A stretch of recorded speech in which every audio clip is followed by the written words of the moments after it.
All right, we are trying at the volume to be a global company.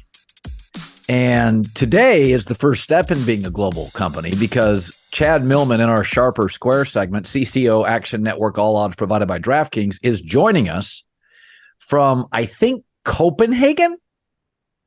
It's pronounced Copenhagen. Sorry. Yeah. Yes, I am in Copenhagen.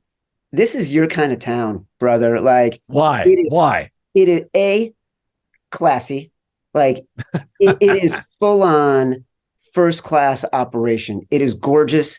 You can't find the streets. There can be no cars coming. If there is a don't walk sign, nobody's moving. It is like full of proper etiquette. The best restaurant town in the world. No joke. The best restaurant in the Yes. world, Yeah, it's called legendary. Noma, has been in Copenhagen for a generation. All the chefs who end up working at Noma stay in Copenhagen, open restaurants. Yeah. Like, a bad restaurant is one Michelin star.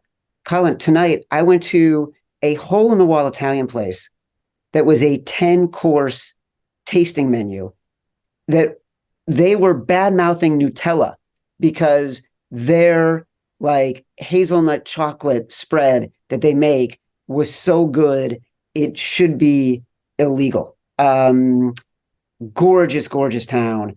Architecture is amazing. A great mix of classic, medieval type of stuff with this beautiful modern architecture. It's Hey. enchanting. I've been overwhelmed. Like, just wonderful. Yeah, when my wife and I went to Florence, Italy, I told her, I said, if you told me I had to spend 6 months a year here, I don't want to be there during tourist season. But the old world grace and the old world food, understanding of spirits, Yes. it's just an understanding of the architecture, how to treat people. Nobody's in a rush. Um, Nobody. Nobody's in a rush. It's just a quality. I've had friends that live in New York and Connecticut. I told my wife, one of the reasons we bought that place in Rhode Island is I said, at some point in my life, I want to do more European travel. And I can, Boston Logan Airport's got a brand new international, Yeah. what do you call it, shuttle or area. So terminal. Terminal. So I'm jealous. And my wife spent some time in Copenhagen and her takeaway was it's just the coolest place she's ever been. Yeah, I'm stunned. The company that bought Action Network a couple of years ago is Yeah. based in Copenhagen, and I've been dying to go. We had a bunch of meetings here this week. I got in yesterday. We went to last night was a Champions League game between Manchester United, FC Copenhagen, and there was one red card against Man United. There were 7 goals. There were 2 heart attacks in the stands. There were 2 penalty kicks. FC Copenhagen won in the last 10 minutes with 2 goals. And here's what's amazing. Like, we were walking out of the stadium and people were commenting how little police presence there was. And not only that, if you ran into a police person, they would say, do you need help getting where you're going? It wasn't like billy clubbing you because you happen to be walking on the wrong side of the street. They were just trying to help you to get where you're going. It is a lovely, charming, enchanting town. Well, I was going to go there anyway, but now you talked me into it. Listen, the company that bought you knows sports gambling. Yeah. Last week was a terrible, audaciously bad week. I went 2-3. My bad. I should have taken Herbert over Zach. Nonetheless, I think this week there's more clarity in some of the sides I like. So let me start with this. Debo's back. I could see the Niners being great, but if I get Trevor Lawrence at home and a field goal, I'm going to take it. I like Brock Purdy, but we got film now. There are limitations. I'm taking the better quarterback at home. Increasingly, the better quarterback is winning a lot of these games. Yep. I'm taking the Jag Sharper Square. So here's what's interesting, and we're going to get to this about good quarterbacks, bad quarterbacks. That's the sharp side. The wise guys are on the Jags. The Jags have been very sneaky, under the radar, good, right? They went to London. They won a couple games. They came back home. They won again. They're on a bye. They're 6-2. They're leading the AFC South. They're right under that tier, right? Right now, everyone's saying, look at the Ravens, look at the Bengals, watch out for the Jags. And when you get the Niners on the road, historically, as a favorite, they're not as good. And what you just said about Brock Purdy is what a lot of wise guys are thinking. There's film out on Brock Purdy. Now, the one thing that has been aligned with his bad streak has been the loss of Deebo Samuel. And was he or was he not concussed in the last couple games? And that sort of had an impact on how he was playing. So if you are betting on the Jags, you're buying Doug Peterson, you're buying Trevor Lawrence, you're buying the fact that Doug Peterson historically also a much better coach against the spread in the second half of the year. Trevor Lawrence last year, 18 of his 28 touchdown passes. Second half of the year, we saw what he did in the playoffs against the Chargers. He has been a much better quarterback. Doug Peterson is a better coach because all of a sudden he's figuring out, it's a little bit like Sean Payton in this way. He's figuring out what his team can do. And he's much more focused on how do I make this team improve quarter by quarter over the course of the season. And so this team has been getting better. At exactly the 4-week mark, this team started to get better. All right, this is an interesting one because I do like Cincinnati a lot, but they go from the Bills and then they have the Ravens the following week. It's a sandwich game. Jamar Chase probably doesn't play. T. Higgins is not practicing. Again, I think they're better than the Texans, but the Texans are getting a touchdown. It's a more than capable offense. Sandwich game for the Bengals.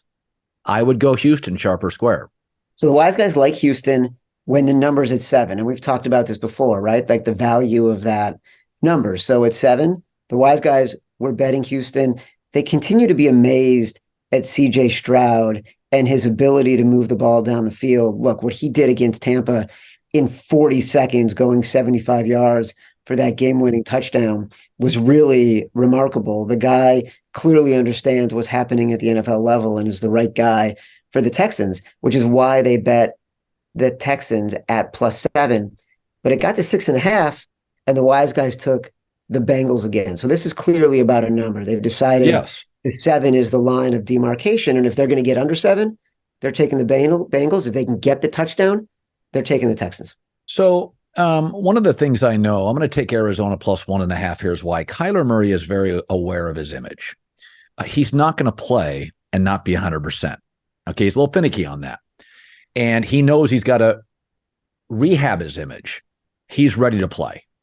So I get the Cardinals +1.5. They're getting some of their other weapons back. I got nothing against Atlanta. I just don't think Taylor Heineke on the road should be a favorite here. Kyler Murray needs to rehab that image.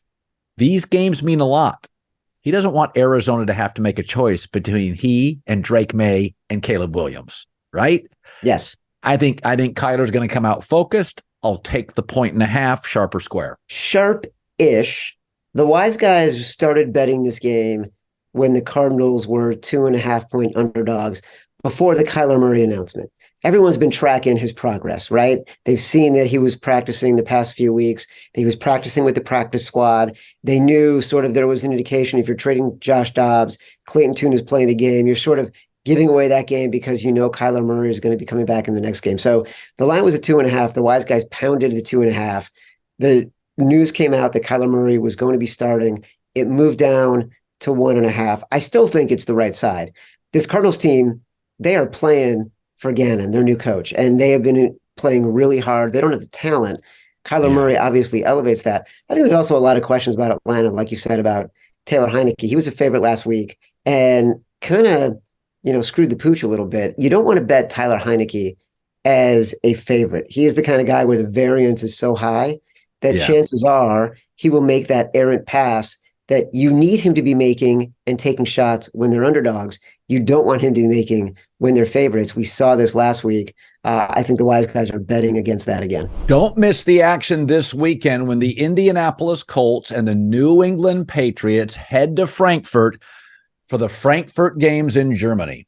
All right, these games air on the NFL Network and stream on NFL Plus. For a limited time, Verizon customers can get Netflix and NFL Plus for just $25 a month. That's an annual savings of $120. Plus Play is a platform where Verizon customers can shop, manage, save on subscriptions you already love, like NFL Plus.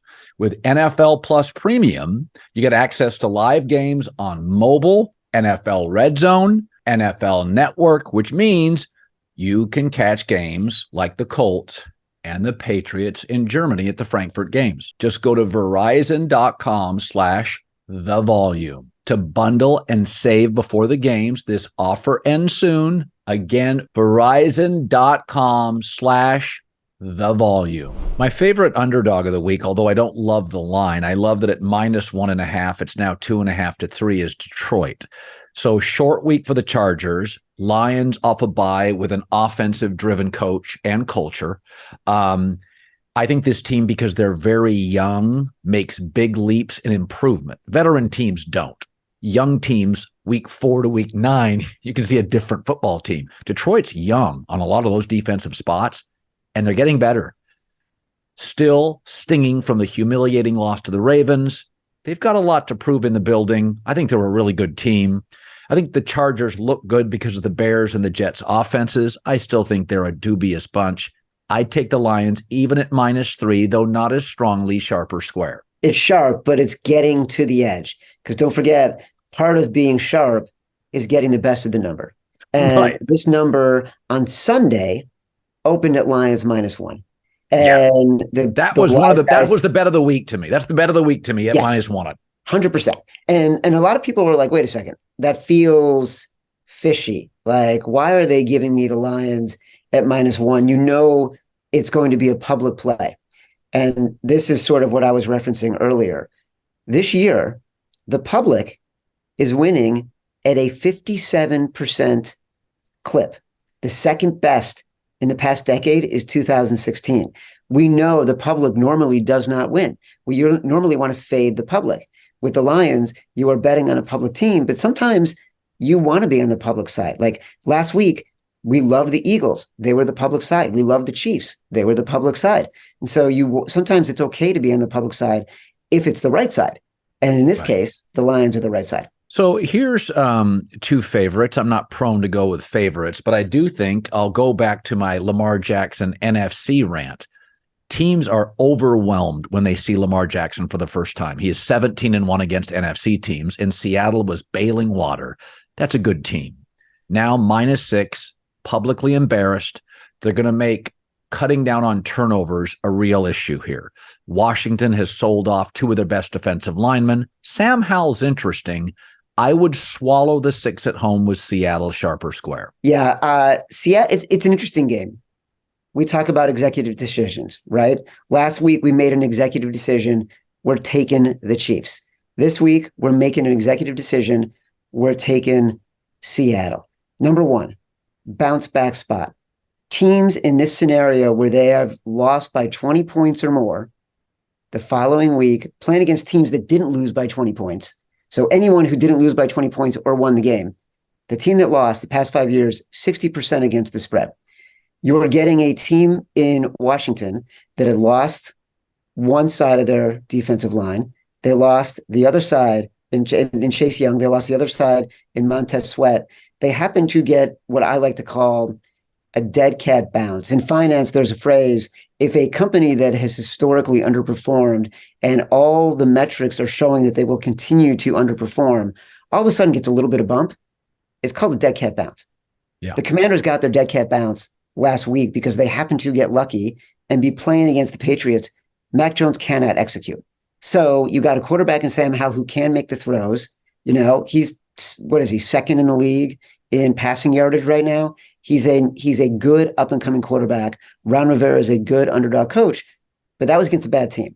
Now they're playing a good team at home that just got embarrassed with a good defense and a good running game going against the 31st ranked rushing defense. And that was before they gave away their 2 best edge defenders. So yes, we're going to take Seattle here.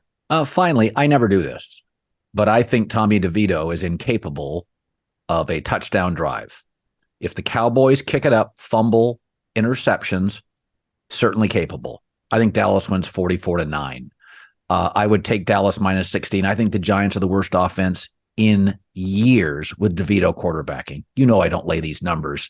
If I told you this game was 24-0 in the first quarter, would you be shocked? I know it's not the sharp side. I'm taking Dallas. Dude, you'd be surprised. The amount of chatter I've heard about wise guys betting Dallas this week because they feel like this game could be 54-0. Like there's actually not a number that could be big enough. And sometimes you lay the points when it's that clear. And don't forget, Dak as a favorite. Now, again, normally he's in like a, say, 3 to 10 point spot. But a home favorite, he's pretty good. Home favorite. We've said this on the show. And it's why we liked the Eagles last week. I think the Cowboys are front runners. I think when they are comfortable, they act like champions. They play like champions. When they face adversity, they cannot execute.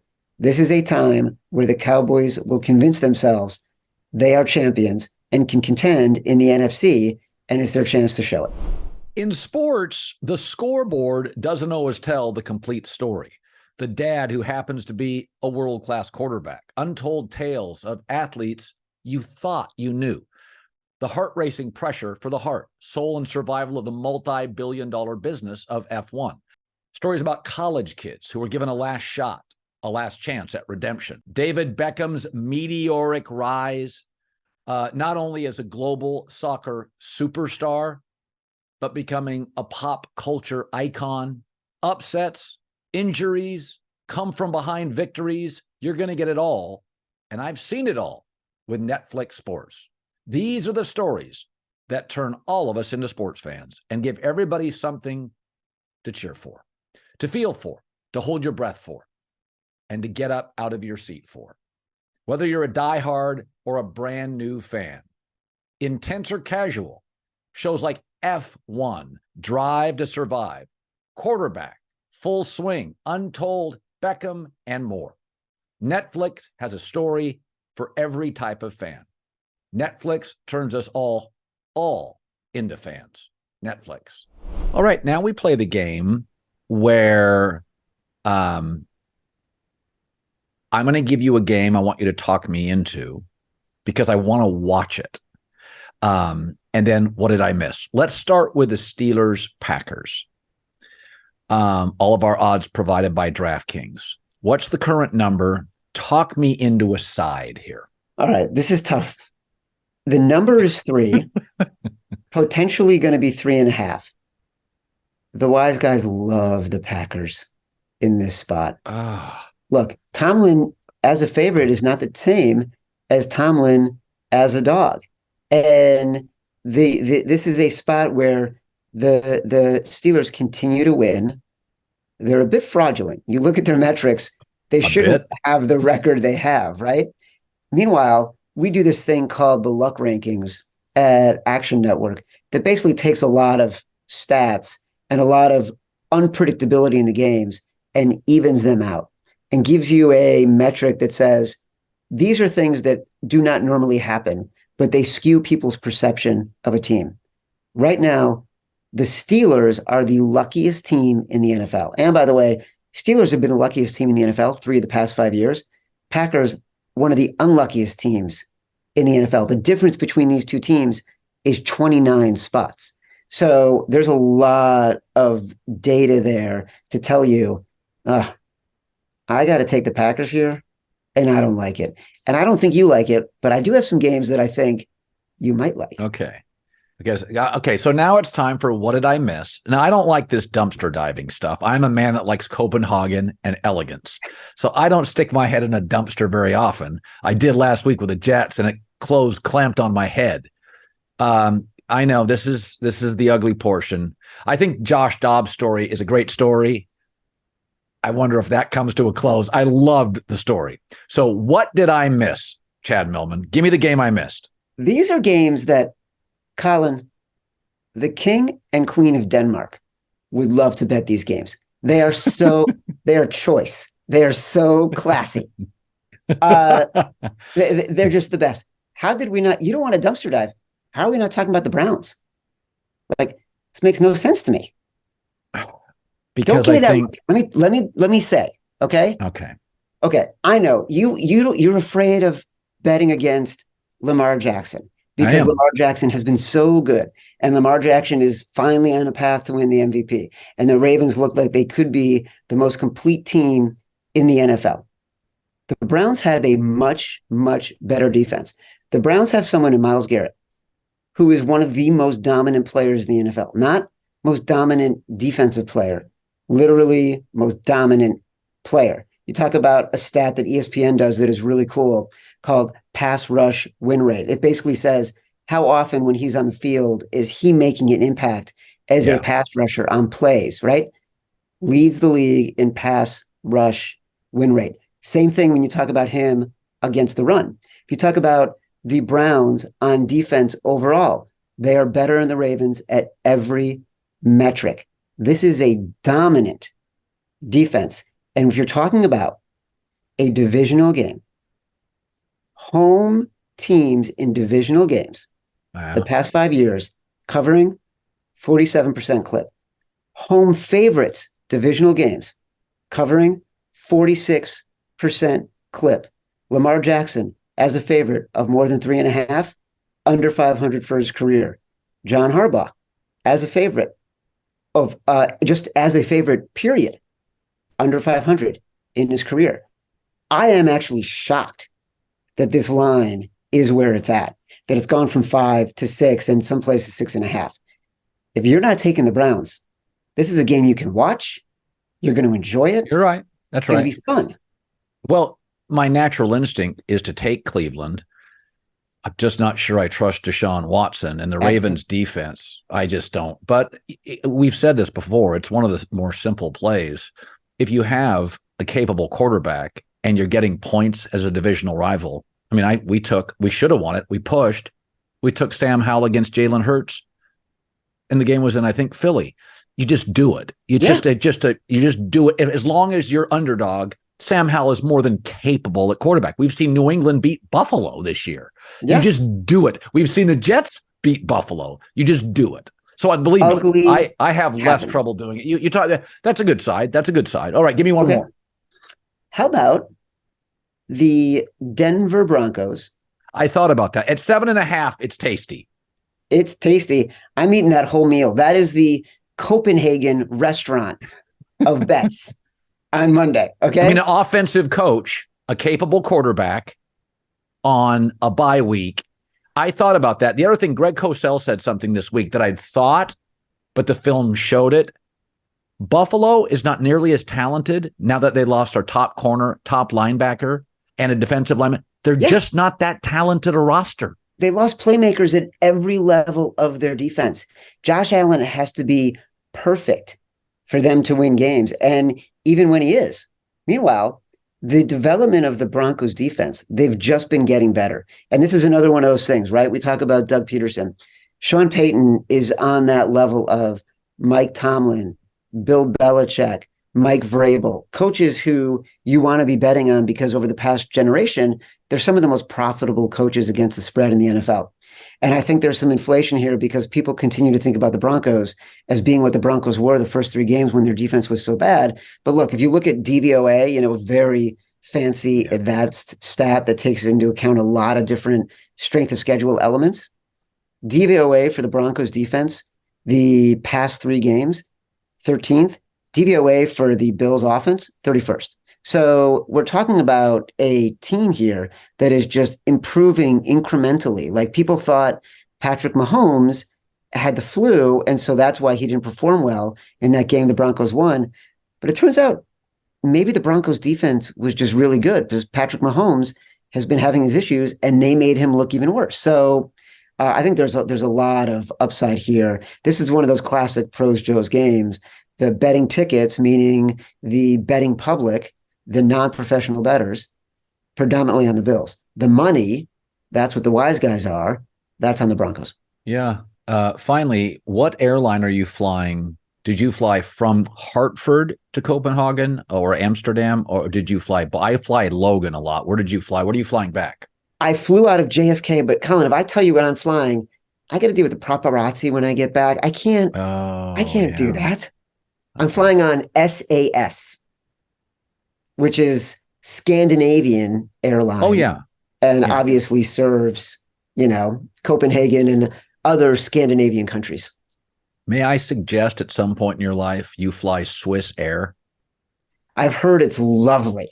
It's lovely, yes. Is this the part of the podcast where elite media people turn off all of the listeners? Well, no, because You Is it don't have to fly aspirational? first. Yeah, it's aspirational. We're like Joel Osteen with footballs, right? We're Tony Robbins without the real estate. Yeah, We're just saying exactly. you can fly economy Swiss Air.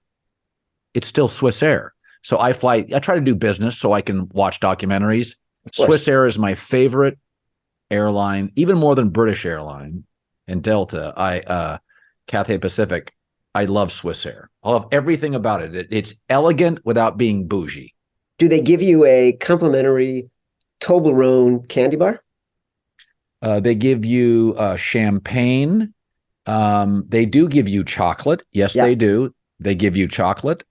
I found it, and I flew Icelandic Air, which doesn't have a great international reputation, to Reykjavik. I got to tell you though, my son and I loved it. It was fun. Well, I like new airlines. I like new stuff. I'm for new stuff, Yeah, and so I am too. I'm especially for new planes. Those are the best.